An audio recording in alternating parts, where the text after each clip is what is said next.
اس مہینے میں نبی کریم صلی اللہ علیہ وسلم سے بھی قرآن کریم کے ساتھ تعلق نسبتاً زیادہ منقول ہے، اور یہی صورتحال صحابہ کی بھی تھی اور اسلاف۔ بہت سارے ایسے گھرانے ہوں گے جو رمضان المبارک کی سحری اور افطاری کے لیے پریشان ہوں گے، بہت سارے ایسے مزدور ہوں گے جو رمضان گرمی کے ان روزوں میں روزہ رکھ کر مزدوری نہیں کر سکتے، اور وہ پریشان ہوں گے کہ ہمارا گھر کیسے چلے گا۔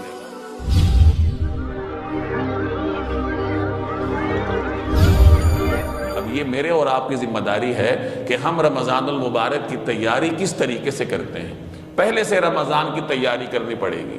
اب چند دن باقی ہیں، پھر یہ مبارک مہینہ شروع ہوگا، تو انسان سب سے پہلے اللہ جل جلالہ کی بارگاہ میں توبہ طائب ہو، توبہ کا اہتمام کرے، پہلے سے اپنے آپ کو گناہوں سے پاک کرے، استغفار کا معمول بنائے۔ ابھی سے استغفار کا معمول بنے گا تو رمضان کی مبارک ایام اور مبارک راتوں میں استغفار کر پائیں گے۔ دوسرے نمبر پر قرآن کریم کی تلاوت کا معمول بنایا جائے۔ اس مہینے میں نبی کریم صلی اللہ علیہ وسلم سے بھی قرآن کریم کے ساتھ تعلق نسبتاً زیادہ منقول ہے، اور یہی صورتحال صحابہ کی بھی تھی اور اسلاف کی بھی تھی۔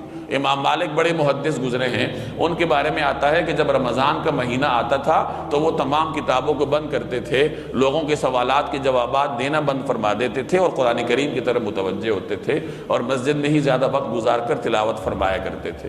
تو اس طریقے سے امت مسلمہ کے اسلاف نے اپنے طرز عمل سے ہمارے لیے یہ اسوہ چھوڑا ہے کہ رمضان المبارک کے مہینے میں کثرت سے تلاوت کرنی ہے، اور ویسے بھی رمضان ہی میں قرآن کریم نازل ہوا ہے، تو رمضان کا قرآن کریم کے ساتھ نسبتاً زیادہ تعلق ہے۔ تلاوت ہر وقت مسلمان کو کرنی چاہیے، لیکن رمضان کے مہینے میں کثرت سے کرنی چاہیے، اور یہ اس وقت ہم کر سکیں گے جب ابھی سے تلاوت قرآن پاک کرنے کا معمول بنایا جائے۔ اسی طریقے سے رمضان کا ایک اور اہم عمل صدقہ خیرات ہے، تو صدقہ خیرات رمضان میں کرنے کے لیے ابھی سے اس کا معمول بنانا چاہیے کہ صدقہ خیرات کیا جائے، لوگوں کا خیال رکھا جائے۔ بہت سارے ایسے گھرانے ہوں گے جو رمضان المبارک کی سحری اور افطاری کے لیے پریشان ہوں گے، بہت سارے ایسے مزدور ہوں گے جو رمضان گرمی کے ان روزوں میں روزہ رکھ کر مزدوری نہیں کر سکتے، اور وہ پریشان ہوں گے کہ ہمارا گھر کیسے چلے گا۔ تو آپ زکوٰۃ نکالنے کے لیے رمضان کا انتظار نہ کریں، بلکہ ایسے مزدوروں کو تلاش کریں، صدقہ خیرات کے ذریعے ان کی مدد کر سکتے ہیں تو بہت اچھی بات، ورنہ پھر زکوٰۃ ہی ان کو دے دیں، اس نیت سے دیں کہ یہ رمضان المبارک کے لیے راشن خرید لیں۔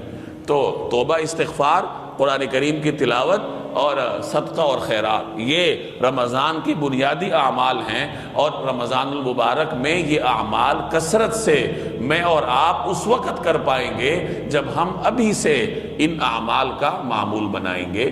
تو خدا جانے آئندہ ہماری زندگی میں رمضان آتا ہے یا نہیں آتا، اسی رمضان کو اس طریقے سے گزارے جیسے ہماری زندگی کا آخری رمضان ہے۔